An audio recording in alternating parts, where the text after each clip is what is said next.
You understand by this time that you must withdraw yourself from those showy and depraved pursuits, but you still wish to know how this may be accomplished. There are certain things which can be pointed out only by someone who is present. The physician cannot prescribe by letter the proper time for eating or bathing. He must feel the pulse. There is an old adage about gladiators, that they plan their fight in the ring. As they intently watch, something in the adversary's glance, some movement of his hand, even some slight bending of his body gives a warning. We can formulate general rules and commit them to writing as to what is usually done or ought to be done. Such advice may be given, not only to our absent friends, but also to succeeding generations. In regard, however, to that second question, when or how your plan is to be carried out, no one will advise at long range. We must take counsel in the presence of the actual situation. You must be not only present in the body, but watchful in the mind, if you would avail yourself of the fleeting opportunity. Accordingly, look about you for the opportunity. If you see it, grasp it, and with all your energy and with all your strength, devote yourself to this task, to rid yourself of those business duties. Now, listen carefully to the opinion which I shall offer. It is my opinion that you should withdraw either from that kind of existence, or else from existence altogether. But I likewise maintain that you should take a gentle path, that you may loosen rather than cut the knot which you have bungled so badly in time, provided that, if there shall be no other way of loosening it, you may actually cut it. No man is so faint-hearted that he would rather hang in suspense forever than drop once for all. Meanwhile, and this is of first importance, do not hamper yourself. Be content with the business into which you have lowered yourself, or, as you prefer to have people think, have tumbled. There is no reason why you should be struggling on to something further. If you do, you will lose all grounds of excuse, and men will see that it was not a tumble. The usual explanation which men offer is wrong. I was compelled to do it. Suppose it was against my will. I had to do it. But no one is compelled to pursue prosperity at top speed. It means something to call a halt, even if one does not offer resistance, instead of pressing eagerly after favoring fortune. Shall you then be put out with me, if I not only come to advise you, but also call in others to advise you, wiser heads than my own, men before whom I am wont to lay any problem upon which I am pondering? Read the letter of Epicurus, which bears on this matter. It is addressed to Idomeneus. The writer asks him to hasten as fast as he can, and beat a retreat before some stronger influence comes between and takes from him the liberty to withdraw. But he also adds that one should attempt nothing except at the time when it can be attempted suitably and seasonably. Then, when the long-sought occasion comes, let him be up and doing. Epicurus forbids us to doze when we are meditating escape. He bids us hope for a safe release from even the hardest trials, provided that we are not in too great a hurry before the time, nor too dilatory when the time arrives. Now, I suppose you are looking for a Stoic motto also. There is really no reason why anyone should slander that school to you on the ground of its rashness. As a matter of fact, its caution is greater than its courage. You are perhaps expecting the sect to utter such words as these. It is base to flinch under a burden. Wrestle with the duties which you have once undertaken. No man is brave and earnest if he avoids danger, if his spirit does not grow with the very difficulty of his task. Words like these will indeed be spoken to you, if only your perseverance shall have an object that is worthwhile, if only you will not have to do or to suffer anything unworthy of a good man.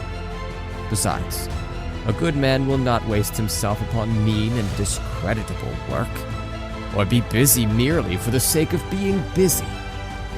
Neither will he, as you imagine, become so involved in ambitious schemes that he will have continually to endure their ebb and flow. Nay, when he sees the dangers, uncertainties, and hazards in which he was formerly tossed about, he will withdraw, not turning his back to the foe, but falling back little by little to a safe position. From business, however, my dear Lucilius, it is easy to escape, if only you will despise the rewards of business. We are held back and kept from escaping by thoughts like these. What then? Shall I leave behind me these great prospects? Shall I depart at the very time of harvest? Shall I have no slaves at my side, no retinue for my litter, no crowd in my reception room? Hence, men leave such advantages as these with reluctance. They love the reward of their hardships, but curse the hardships themselves. Men complain about their ambitions as they complain about their mistresses. In other words, if you penetrate their real feelings, you will find not hatred, but bickering. Search the minds of those who cry down what they have desired, who talk about escaping from things which they are unable to do without. You will comprehend that they are lingering of their own free will in a situation which they declare they find it hard and wretched to endure. It is so, my dear Lucilius. There are a few men whom slavery holds fast, but there are many more who hold fast to slavery. If, however, you intend to be rid of this slavery, if freedom is genuinely pleasing in your eyes, and if you seek counsel for this one purpose, that you may have the good fortune to accomplish this purpose without perpetual annoyance, how can the whole company of Stoic thinkers fail to approve your course?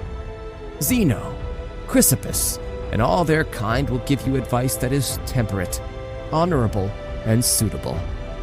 But if you keep turning round and looking about, in order to see how much you may carry away with you, and how much money you may keep to equip yourself for the life of leisure, you will never find a way out.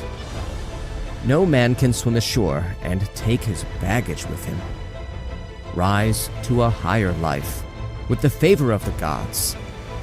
But let it not be favor of such a kind as the gods give to men, when with kind and genial faces they bestow magnificent ills, justified in doing so by the one fact that the things which irritate and torture have been bestowed in answer to prayer.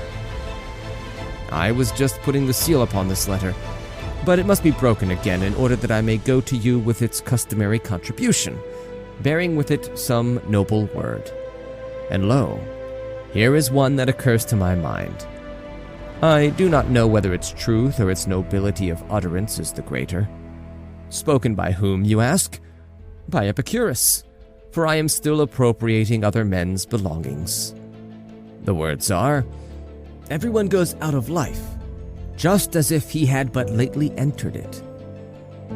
Take anyone off his guard, young, old, or middle-aged, you will find that they all are equally afraid of death and equally ignorant of life.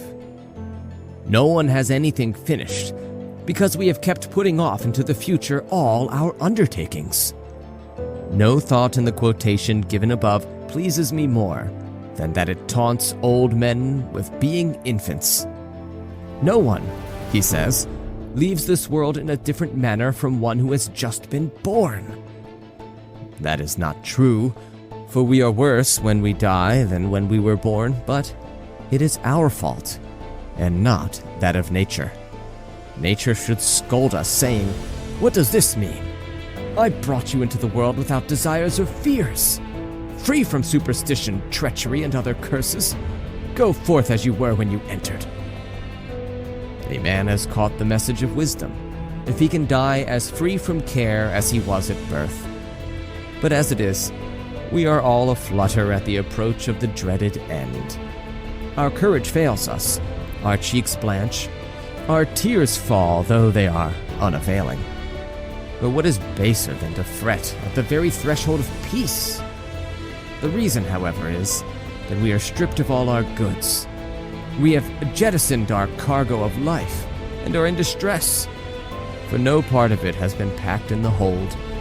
It has all been heaved overboard and has drifted away.